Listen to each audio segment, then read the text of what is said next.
Welcome back. Break पर जाने से पहले हमने आपसे वादा किया था कि आपको दुनिया के समंदरों पर जारी एक बहुत ही अमेजिंग एडवेंचर पर ले जाएंगे। ऐसा हम बिल्कुल करेंगे, लेकिन उससे पहले बात करते हैं एक ऐसे वाक़े के बारे में जिसने दुनिया का नक्शा और तारीख हमेशा के लिए बदल दी है। ये वाक़या था सोवियत यूनियन का टूटना, जिसे इस माह 20 साल मुकम्मल हो रहे हैं। और मोहम्मद आतिफ बता रहे हैं कि सोवियत यूनियन के आखिरी सरबराह मिखाइल गोर्बाचेव की खारिजा पॉलिसी ने उसके टूटने में क्या किरदार अदा किया था। मिखाइल गोर्बाचेव 1985 में सोवियत यूनियन के सरबराह बने और नौजवान क़यादत की तर्जुमानी की। मॉस्को में अमेरिका के साबिक सफीर थॉमस पिकरिंग। बताइए कि मशहूर जमाना वजीर आजम मार्गरेट थैचर ने रूस का दौरा किया और वापस सदर रेगन के पास आईं और उनसे कहा कि हम इस शख्स से बात कर सकते हैं। मुबस्सिरीन कहते हैं कि सदर गोर्बाचेव जान गए थे कि सोवियत यूनियन फौज के जरिए दूसरे ममालिक में अपना असर रसूख नहीं बढ़ा सकता। उन्हें अंदाजा हो गया था कि फौज को कुछ इलाकों से पीछे हटना पड़ेगा। उनमें से एक इलाका था अफगानिस्तान, जहां सोवियत फौजें दिसंबर 1979 से गुरिल्ला मुजाहिदीन का मुकाबला कर रही थीं।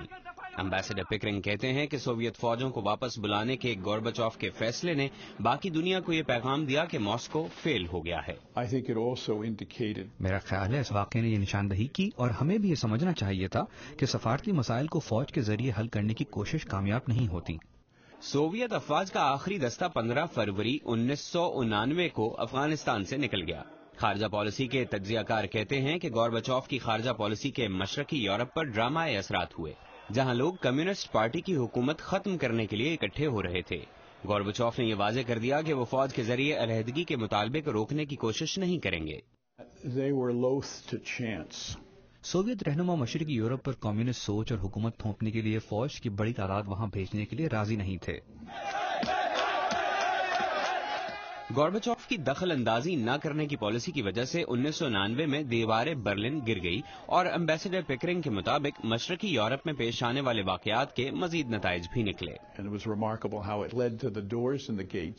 इसका सबसे बड़ा असर ये हुआ कि इस किस्म के वाकयात का सिलसिला सोवियत यूनियन तक फैल गया और इसकी मदद से 15 आजाद रियासतों का वजूद कायम हुआ। ये वो इलाके थे जो खुद को सोवियत यूनियन से अलहदा करना चाहते थे।